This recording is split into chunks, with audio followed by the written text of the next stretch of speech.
Welcome to The Explainer. Today, we're diving deep into a really critical question for Nepal's economy. So, the big question on everyone's mind is this. How are Nepal's businesses actually navigating the economic turbulence we're seeing in mid-2025? We're talking about the small and medium enterprises here, the real backbone of the economy. Right now, they're getting hit from all sides: rising costs, shaky supply chains, and consumers who are changing how they spend. We're going to break down exactly what they're up against, and maybe more importantly, how they're fighting back. All right. Section 1, Nepal's economic gauntlet. So what's the big picture for Nepal right now, in mid-2025? Well, it's a story of a really fragile recovery. There are these persistent economic pressures that are creating a challenging, and I think this is the key word, an uncertain environment for any business trying to operate. And to really get a sense of this uncertainty, you just have to look at the different forecasts from the major institutions. For example, the Asian Development Bank. They're projecting 4.4% GDP growth. Then you have the World Bank, which is a little more optimistic, forecasting 4.5%. But then the IMF comes in more conservatively at 4.2%.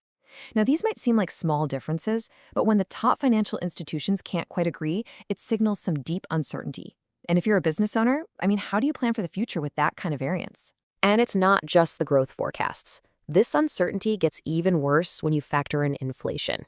Now look, the overall trend is actually downward. We went from 5.41% in January down to 3.39% by April. That sounds good, right? But the real problem here is the volatility. These swings, they make it nearly impossible for a business to forecast their costs and manage their cash flow. It's a total guessing game. Okay, moving on to Section 2, the three-front pressure. So this uncertainty we've been talking about, it isn't just an abstract economic concept. It translates into very real, very tangible pressures that are hitting businesses from three directions all at once: their operational costs, their supply chains, and their own customers. Let's start with that first front, a direct hit on operational costs.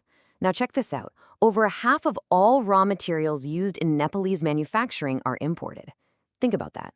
That massive reliance on international markets, it makes businesses here incredibly vulnerable to things they can't control, like global price hikes and wild currency swings. And believe me, it is not just about materials. This really breaks down the whole onslaught of rising costs. You've got wholesale prices for consumer goods up nearly 10%. The power grid is unreliable, so businesses are forced to use generators, which adds almost 12% to their energy costs. On top of that, wages are climbing. And even though things have eased a bit, the average loan rate is still over 9%. Every single part of the profit and loss statement is getting squeezed.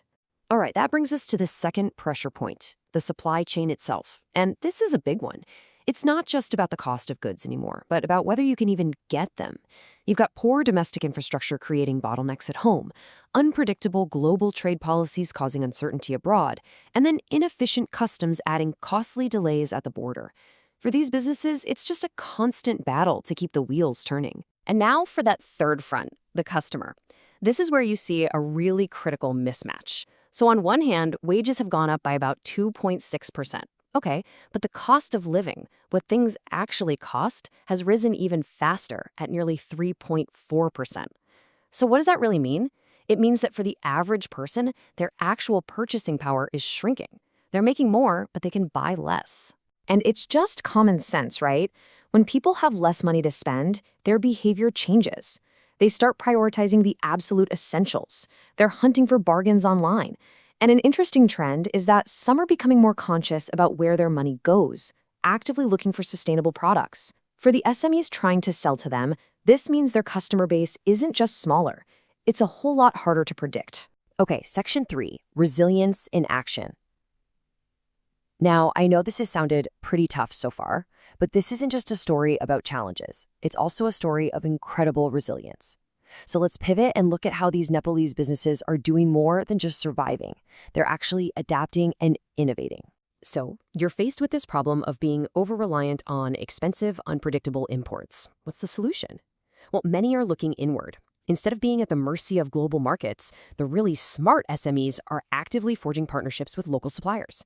And this move is brilliant because it doesn't just cut costs. It builds a much more resilient and reliable supply chain right from the ground up. Another huge strategy we're seeing is a full embrace of the digital revolution. You can think of it as a three-step journey that many businesses are on right now. Step 1, simply implementing digital payments to make it easy for customers to buy. Step 2, using online marketing and social media to reach a much wider audience than ever before.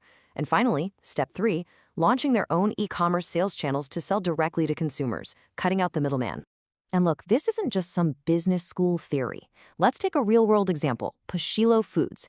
Their story really shows the results. By innovating their products and getting some targeted support, they didn't just survive, they expanded into export markets like India and the USA. They significantly grew their sales, and they created new jobs. It's a perfect example of how strategic adaptation leads to very real, tangible growth. All right, final section, section 4, the path forward. These individual success stories are incredibly inspiring, but for real, long-term success across the board, a supportive ecosystem is absolutely crucial. So what does that path forward actually look like? Well, the good news is that help is out there, and it's coming from multiple sources. You've got the government offering concessional loans for startups. You have industry bodies like the FNMCCI running major campaigns to attract investment. And you have development partners like the World Bank with projects designed to directly support these small businesses. But, and this is a big but, major hurdles still remain.